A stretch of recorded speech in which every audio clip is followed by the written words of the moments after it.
Chers amis, nous allons entrer dans le temps du carême. Quelle est l'origine tout d'abord du temps du carême? Le carême vient d'une prise de conscience progressive de l'importance de la fête de Pâques et de la nécessité de bien s'y préparer. Déjà au début du IVe siècle, cette période préparatoire comportait à Rome 3 semaines, puis on adopta les 40 jours symboliques, on va en reparler, d'où l'appellation de carême, quadragesima. Puis plus tard, au VIe siècle, furent ajoutés 4 jours supplémentaires pour obtenir les 40 jours de jeûne, en ayant soustrait les dimanches, jours auxquels on ne jeûne pas, puisque le dimanche signifie la Pâque. Quelle est la signification du nombre 40? 40 est un nombre sacré, exprimant dans la Bible la préparation, la purification. Témoin des 40 jours du déluge, les 40 années que le peuple de Dieu passe dans le désert, les 40 jours de prière et de jeûne de Moïse au mont Sinaï et du prophète Élie en marche vers Horeb. Témoin surtout la retraite de Jésus au désert, 40 jours. C'est en suivant le Christ au désert et en s'unissant à son jeûne que les chrétiens se préparent à entrer avec lui dans le mystère de la croix pour participer à la gloire de sa résurrection. À quoi nous prépare le carême? Le temps du carême est une triple préparation. Préparation de tous les fidèles à Pâques. Cela nous concerne tous. Préparation des catéchumènes au baptême. À plusieurs reprises au cours du carême, des assemblées regroupant tout le peuple, appelées scrutins, étaient organisées. Et les catéchumènes y recevaient une instruction et participaient à des cérémonies destinées à les initier progressivement au mystère chrétien. On retrouve des traces de cela dans certaines messes et aussi dans la cérémonie elle-même du baptême.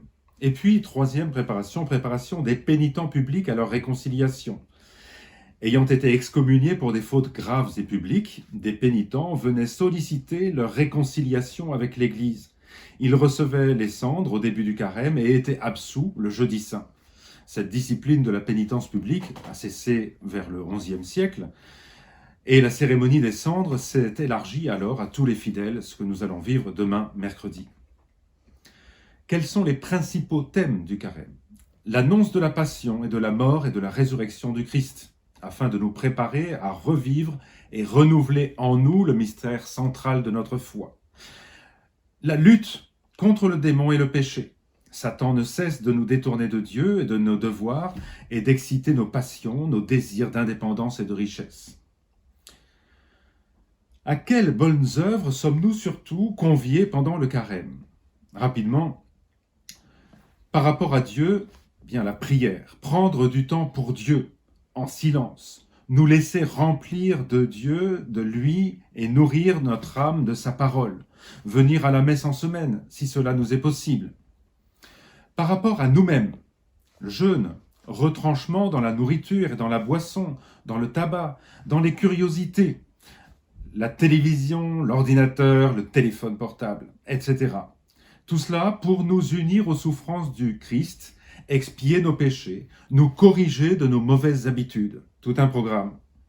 Par rapport aux autres, eh bien, l'aumône ou l'exercice de la charité, donner de son temps, la disponibilité envers les autres, visite de malades ou de pauvres ou de vieux, service des plus pauvres, donner de ses biens, partager des dons.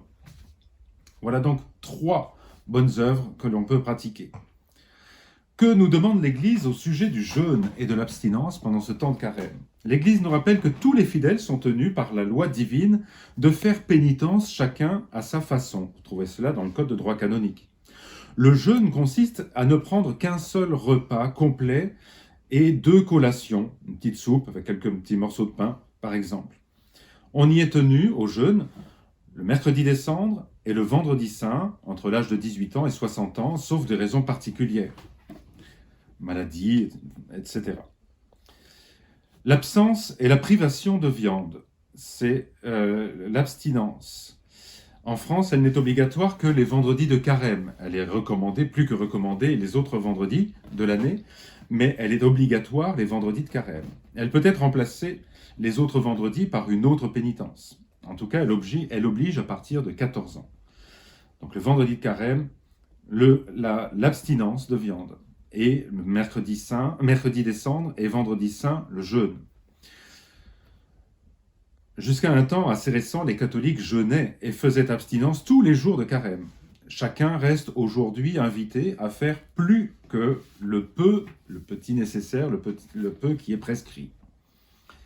Quelques particularités liturgiques de ce temps de carême.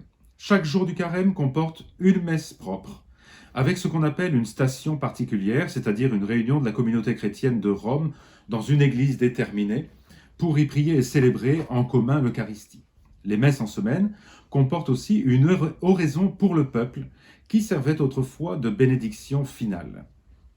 Je rappelle, chaque jour de carême est une messe propre. Appliquez-vous à suivre ces journées, ces messes, chaque jour, elles vous permettront de progresser justement dans ce temps de carême. Par ces messes propres à chaque jour, l'Église invite les fidèles à participer plus fréquemment au Saint-Sacrifice. Les ornements sont violés, l'orgue se tait et on ne met pas de fleurs sur les autels, tout cela en signe de pénitence. Alors, quelle grâce demander, tout particulièrement ce temps de carême? Eh bien, le regret de nos péchés, le ferme propos d'en faire pénitence et de nous en corriger. Le temps du jeûne nous ouvre les portes du paradis. Recevons-le en priant et en suppliant, afin qu'au jour de la résurrection, nous nous réjouissions avec le Seigneur. C'est le répond des matines, et c'est en fait tout l'objet du carême. Et demandez, peut-être reprenez ce répond comme une prière quotidienne en ce temps de carême, car c'est vraiment cette conversion que nous voulons opérer pour la gloire du Christ. Amen.